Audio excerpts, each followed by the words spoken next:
পৃথিবীর সবচেয়ে ছোট একটা শব্দ মা, কিন্তু এই ছোট শব্দটার ভিতরে লুকিয়ে আছে এক বিশাল পৃথিবী, একটা ভালোবাসা যা কখনো শর্ত মানে না, কখনো ক্লান্ত হয় না।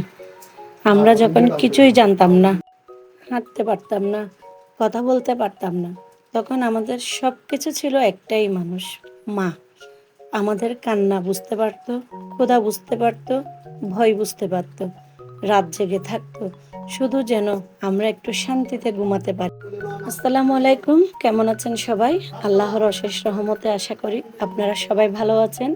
আলহামদুলিল্লাহ, আমিও ভালো আছি। আমার চ্যানেলে আরও একটি নতুন ব্লগ দেখার জন্য আমি আপনাদের সবাইকে স্বাগত জানাচ্ছি।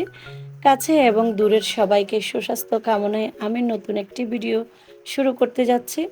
আশা করি বরাবরের মতোই আজকের ভিডিওটা আপনাদের ভালো লাগবে। সেই ভালো লাগা থেকে ছোট্ট করে একটা অনুরোধ করব, যারা এই ভিডিওটি দেখছেন প্লিজ ভিডিওর শুরুতে একটি লাইক দিয়ে ভিডিওটি কন্টিনিউ করবেন। আর ভিডিওটির যদি কোনো অংশ আপনার এত বেশি ভালো লেগে যায় তাহলে অবশ্যই আমার পরিবারের সদস্য হয়ে থেকে যেতে পারেন। আর আমার পরিবারের সদস্য হতে হলে অবশ্যই আমার চ্যানেলটিকে সাবস্ক্রাইব করে দিতে হবে, যাতে আমি কোনো নতুন ভিডিও আপলোড করলে সাথে সাথে আপনার কাছে নোটিফিকেশন চলে যায় আর আপনি আপনার সময় সুযোগ করে দেখে নিতে পারবেন। আজকে আমার ভিডিওতে আমি নিয়ে আসছি কিছু রান্নাবান্না। আমি রান্না করছি আজকে মাছ দিয়ে, আলু দিয়ে আর তিতা কাঁকরোলা রান্না করছি। রান্না করতে করতে আপনাদের সাথে একটু গল্প শেয়ার করব। রান্নার চুলায় রান্না হোক, আমি আজকে মা নিয়ে কিছু কথা বলবো। আমাদের সকলেরই মা আছে বা অনেকের নেই। মা শব্দটা আমাদের সবারই প্রিয়।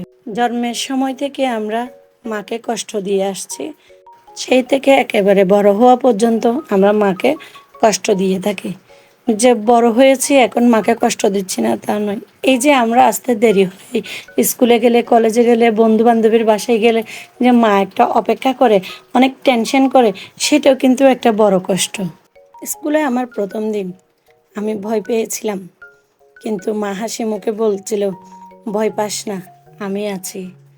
আমি ধীরে ধীরে বড় হলাম, বন্ধু পেলাম, নিজের একটা বাড়ি বা পৃথিবী বানালাম, কিন্তু মায়ের পৃথিবী এখনও আমি রয়ে গেছি। সেটা এখনও শুধু আমাকে নিয়েই ভাবে। একসময় আমরা এতটা ব্যস্ত হয়ে যাই যে বন্ধু, কাজ, সোশ্যাল মিডিয়া, যে মানুষটা সারা জীবন আমাদের জন্য অপেক্ষা করেছে আজ সেই অপেক্ষা করে থাকে আমাদের একটা ফোন কলের জন্য, একটু সময়ের জন্য। আর মায়ের একা বসে থাকার দৃশ্যটা অনেক করুণ। মা কখনো কিছু চায় না, না দামি উপহার, না বড় কোনো কিছু। সে শুধু চাই আমরা ভালো থাকি, একটু পাশে বসি, দুইটা কথা বলি। একদিন হঠাৎ বুঝতে পারি মা আসলে আমাদের জীবনের সবচেয়ে বড় আশীর্বাদ। যাদের মা এখনো আছে আজ গিয়ে বলুন, মা আমি তোমাকে অনেক ভালোবাসি। আর যাদের মা নেই তাদের জন্য মা হয়ে থাকুক তাদের স্মৃতি আর সে অদৃশ্য ভালোবাসা। কারণ মা শুধু একজন মানুষ না, মা মানে একটা অনুভূতি যা সারা জীবন আমাদের সাথে থাকে। বিয়ের পর মেয়েদের জীবনটা বদলে যায়, নতুন ঘর, নতুন মানুষ, নতুন দায়িত্ব। কিন্তু সেই নতুনের ভিড়ে একটা জিনিস ধীরে ধীরে বদলে যায়, সে হলো মায়ের সাথে সম্পর্ক। যে মা একসময় সকালবেলা ডেকে তুলতো, আজ সে ফোন করে জিজ্ঞেস করে, ঘুম থেকে উঠছিস তো? যে মা প্রতিদিন নিজের হাতে খাওয়াইতো, আজ সে দূরে থেকে বলে, ভালো করে খাস, ঠিক মতো খেয়ে নিস। বিয়ের পর মেয়েরা নতুন সংসারে মানিয়ে নিয়ে ব্যস্ত হয়ে পড়ে। শ্বশুরবাড়ির দায়িত্ব, স্বামীর যত্ন, নতুন সম্পর্ক, সব কিছুর মাঝে কোথাও যেন মায়ের জন্য সময়টা কমে যায়। কিন্তু মায়ের ভালোবাসা বদলায় না, সে আগের মতোই অপেক্ষা করে একটা ফোন কলের, একটা খোঁজ নেওয়ার, বা হঠাৎ একদিন দরজায় দাঁড়িয়ে থাকা মেয়েটার জন্য। মা কখনো অভিযোগ করে না, শুধু একটু চুপচাপ হয়ে যায়, কারণ সে জানে তার মেয়েটা এখন অন্য এক সংসারের আলো। সে কিন্তু সত্যিটা হলো, মা কখনো পুরনো হয় না, সে সবসময় আমাদের প্রথম ভালোবাসা, সবচেয়ে নিরাপদ জায়গা। তাই বিয়ের পরেও যতই ব্যস্ত থাকুক না কেন, একটু সময় বের করে মায়ের সাথে যেন আমরা সবাই কথা বলে নিই, তার খোঁজ খবর নেই।